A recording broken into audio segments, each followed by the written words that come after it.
Welcome, ladies and gentlemen. Commodity TV for you with an online TV interview now with GoldMining. And we have here Amir Adnani, the well-known chairman of the company. Welcome and good morning to Vancouver, Amir. How are you?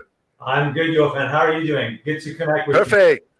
Absolutely super. Thank you very much, because gold is rising, silver is rising, and I just heard that the COMEX has 188 tons for gold delivery, and that might be the catalyst for much, much higher gold price. So everybody would benefit, but especially also your company.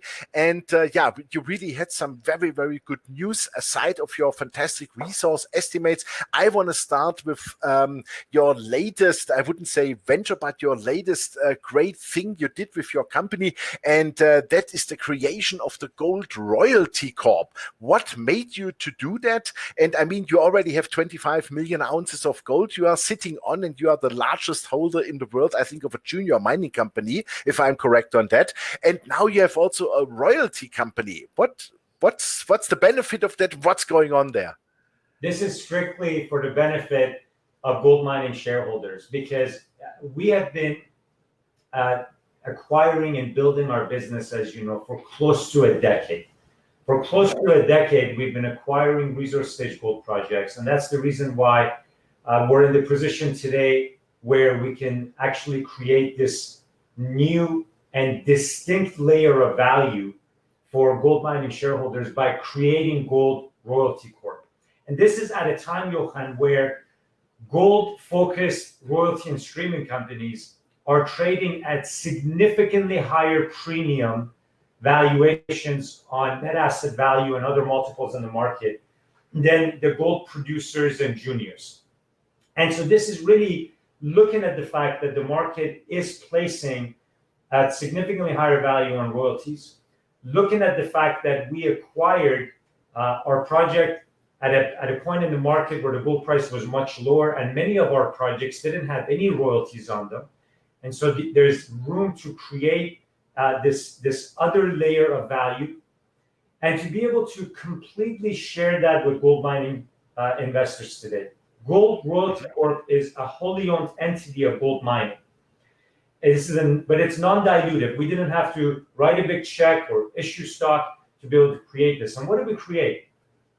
We have 14 projects in 5 countries in the Americas. The total global gold resources across these 14 projects makes us one of the largest gold resource holders in the world for any pre-production company. And we've created these 14 royalties, 11 of which are on advanced stage resource development projects.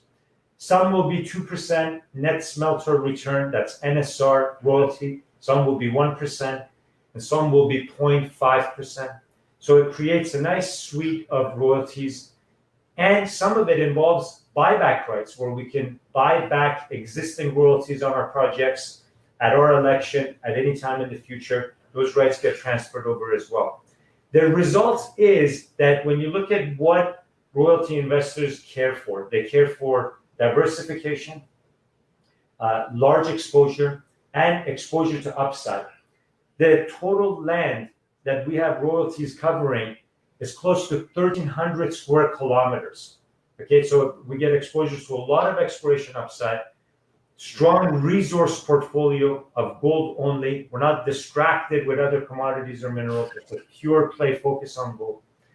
And finally, the fact that we did it, again, without writing a big check. This is a very competitive space right now for royalties. Lots of companies are being created that are looking for royalties on a daily basis. And to be able to get your arms around 14 royalties in one transaction, this is truly the fruit of our labor after a decade of assembling these projects.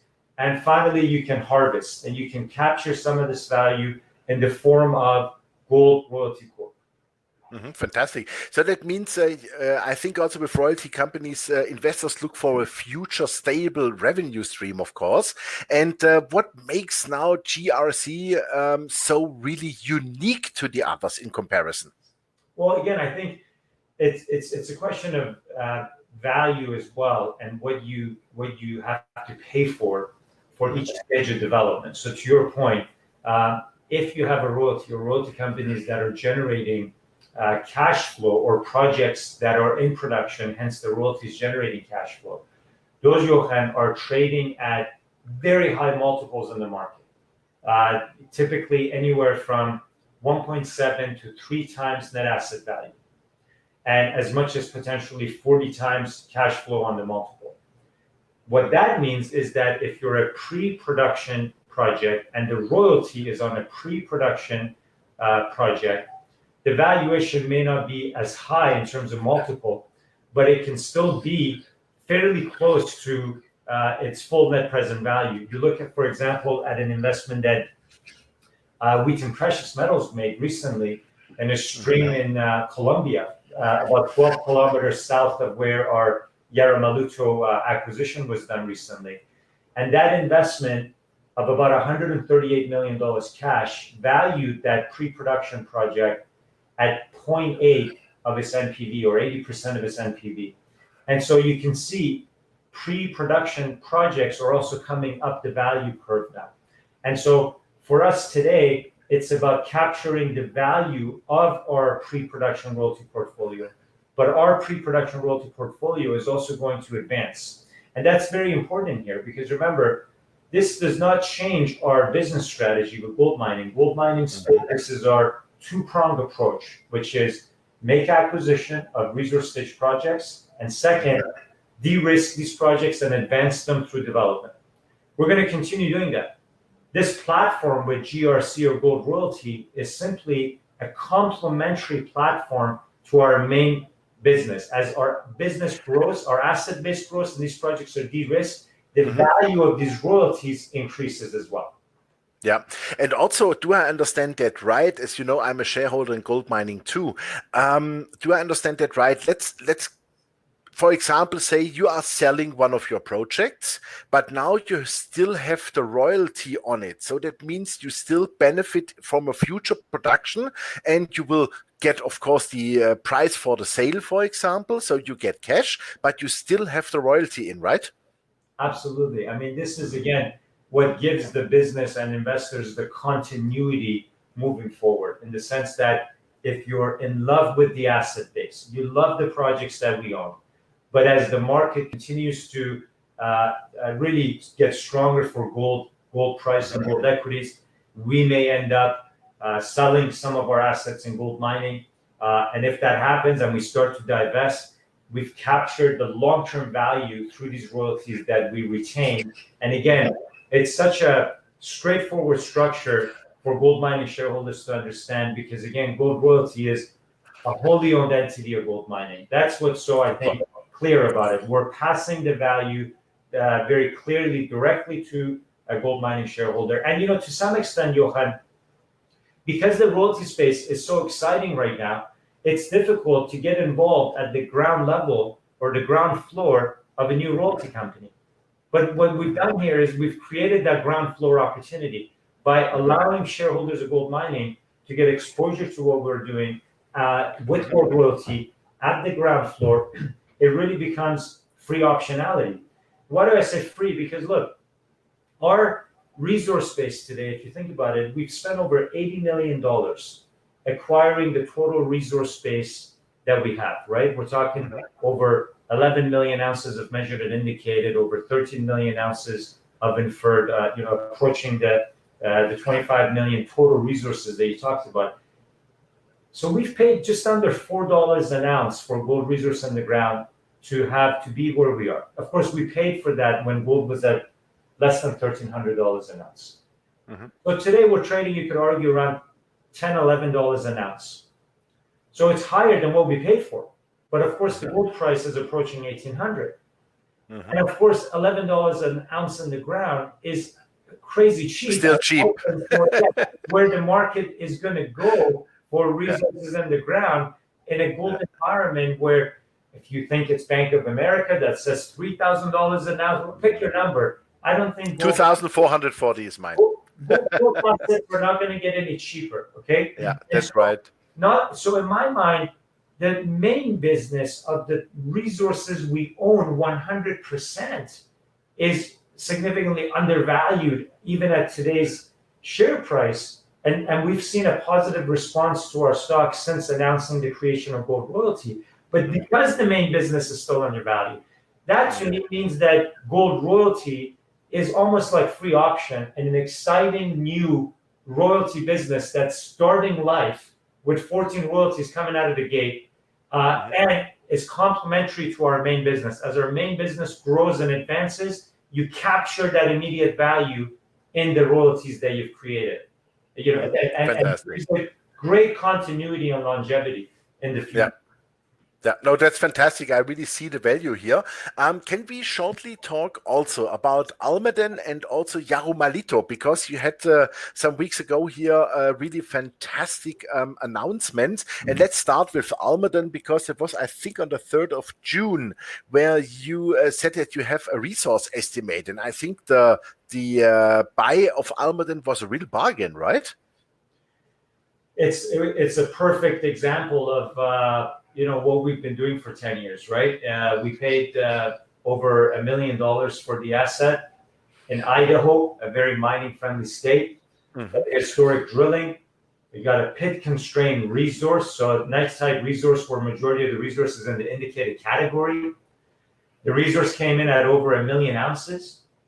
You're basically demonstrating that our team is still executing on very accretive deals, right? Paying $1 million for 1 million ounces in a good gold market, okay? And I think this is an important reminder that even with the improved gold market environment, the team at GoldMining is executing on acquisitions, finding superb deals, banking those resources, adding to our mineral bank of total resources that we have, but again, doing it always without compromising price, right?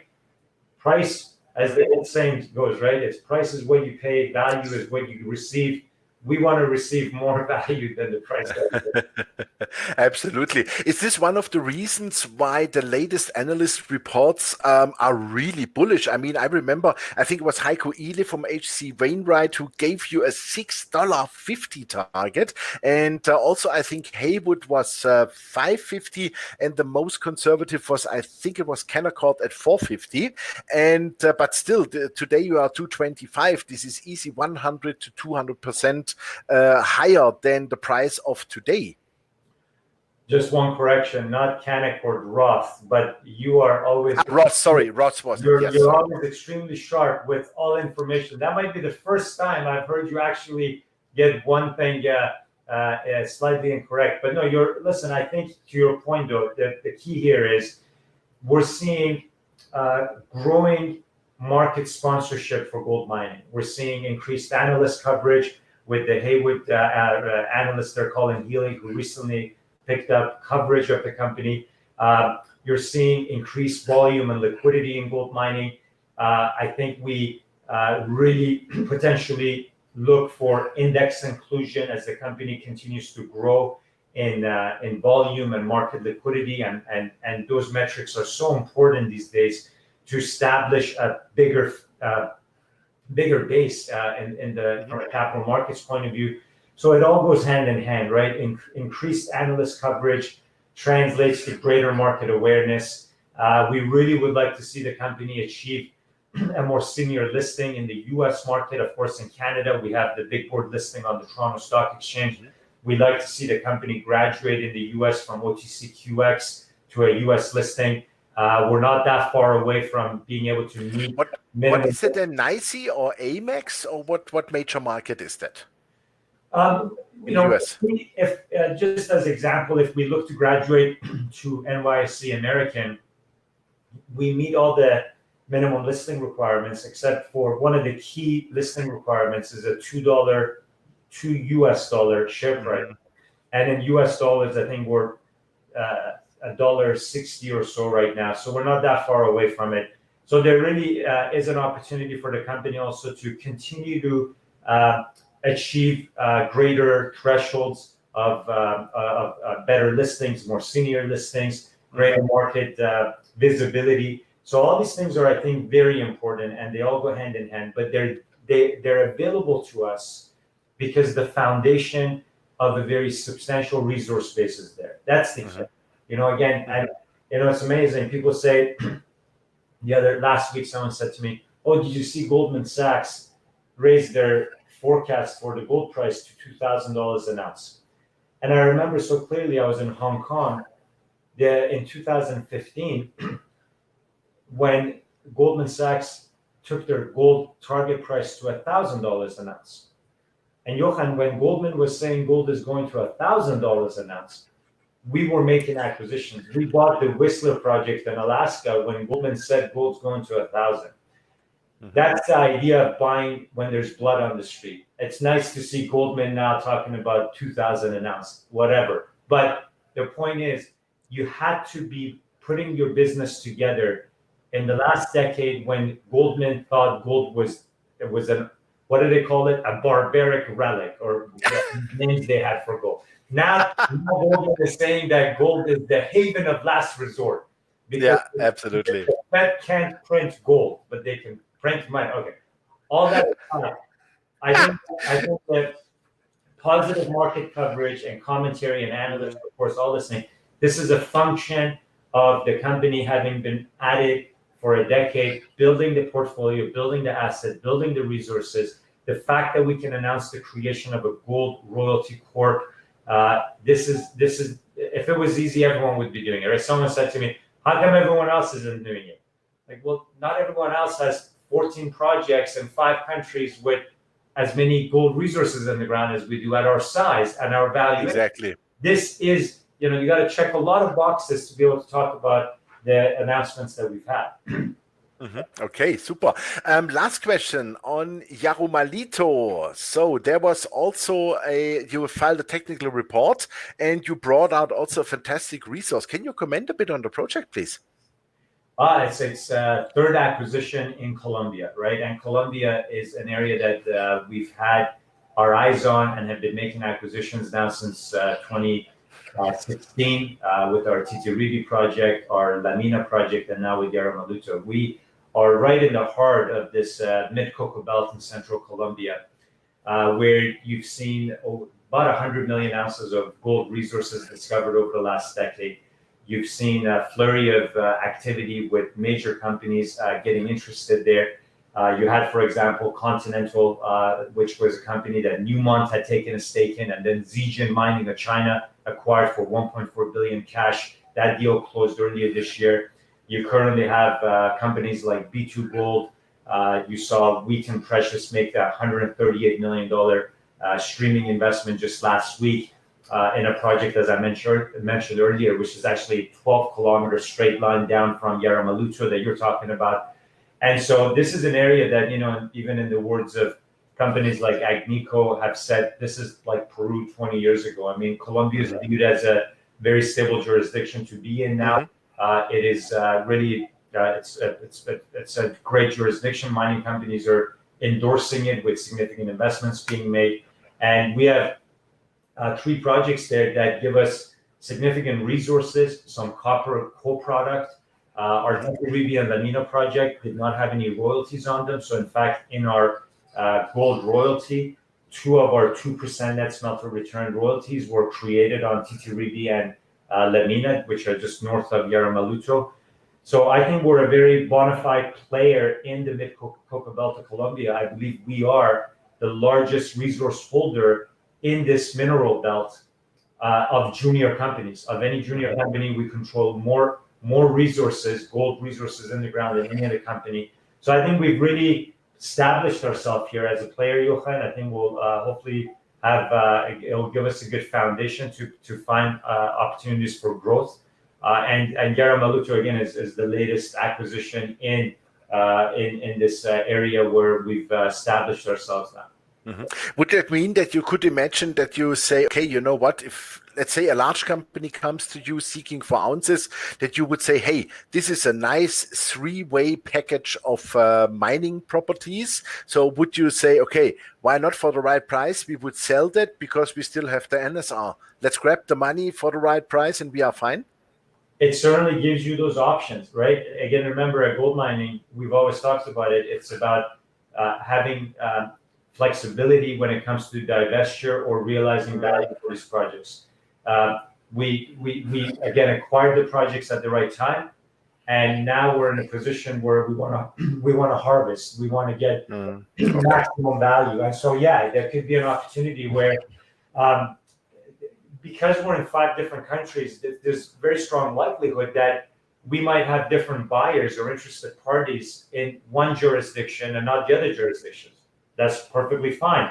We may, like you say, have an opportunity to divest of projects we have in Colombia. And if that happens, yeah, we're excited that we retain these royalties that have already been created and held by Gold Royalty, which is 100% part of GoldMining. So, look, I think it's a very unique and distinct layer of value. It's not a dilutive layer, it's an additional layer, it's a complementary layer, Gold Royalty Corp, to our main business that we've created with GoldMining. I don't know of any other company that has done this or has, well, I do know. I mean, the last time I think there was so much critical mass to create a new royalty company was when Newmont created Franco-Nevada. I mean, you look at that's how Franco-Nevada was created, out of Newmont, or how the original Silver Wheaton was spun out of Gold Corp with the streaming royalties they had on the silver assets. So I think anytime you have a big enough portfolio of mining projects that you can create these derivative value streams from, and like royalty or streams, it becomes a very exciting way for shareholders of the original parent company to have multiple ways of realizing enhanced value from those same assets. And again, I can't emphasize this enough. I mean, here we are approaching $1,800 gold. And we've been buying gold assets when gold was as low as $1,050 an ounce. Majority of our acquisitions was done at $1,300 an ounce gold. It was a different environment where gold mining was buying, right, than it is right now. And it puts us in such a unique position. Look, you have a debt-free company. We didn't use any debt to make any of the acquisitions. Strong shareholder base that have been there since day one, that own, that really gives the company strong foundation of long-term shareholders. But that resource base, and now the creation of Gold Royalty Company. And, one of the questions has been, how would Gold Royalty grow? Well, we're not going to try to go and compete with the 20 other royalty companies out there. That's not our business model. Our business model is so different. The next acquisition we make with GoldMining, we add those ounces and that project to our total property portfolio. Then we grab a royalty and we put into Gold Royalty over here. That is such a different way or value proposition to growing a royalty business. Every other royalty company has got a checkbook. To pay. Exactly. They have to bring their checkbook and their credit card, and they got to pay to acquire royalties. And they're all competing with each other. Our model, very different. We're not competing with checkbooks. I'm leaving my checkbook in the office. I love it. So we're going to stick to our main line of work. As every time we make an acquisition, that's how you create your royalty. That's what is so unique and different about what we've announced here. Fantastic. Amir, super. Thank you very much. We are at 24 minutes already. I love it. Thank you very much. I love your enthusiasm. This is how really a CEO or chairman, or let's say a founder of a company should talk about his company. Keep it going. I really keep fingers crossed. And you have a great portfolio, 25 million ounces, 31 million ounces gold equivalent. Nobody has that in the world. And I think with your gold royalty, that's exactly the right way, and I would call it a double income strategy, and I really like that. So from that side, thank you very much for the interview. All the best to you, and talk soon to you. Thank you very much. Thank you, Johan. You as well. Thanks, Amir. Thank you. Yeah, ladies and gentlemen, there was Amir Adnani, the chairman and founder of GoldMining, and you heard it. The company is still the largest gold ounces holder in a junior company in the world, and they have 14 projects in 5 countries in the Americas, but now new also a gold royalty company. I think that's a great idea to really lift again value for the shareholders, and I call it the double income strategy for the future. Go gold is approaching $1,800, and that's exactly how we love it. They bought at the cheapest at around $1,000. They bought properties, and yeah, a lot of value to be lifted in their projects, and I think Amir and the team is doing it right. You should check out the company. Thanks for watching us, and bye-bye from Switzerland, and bye-bye to Vancouver. Amir, thanks. Take care. Bye-bye.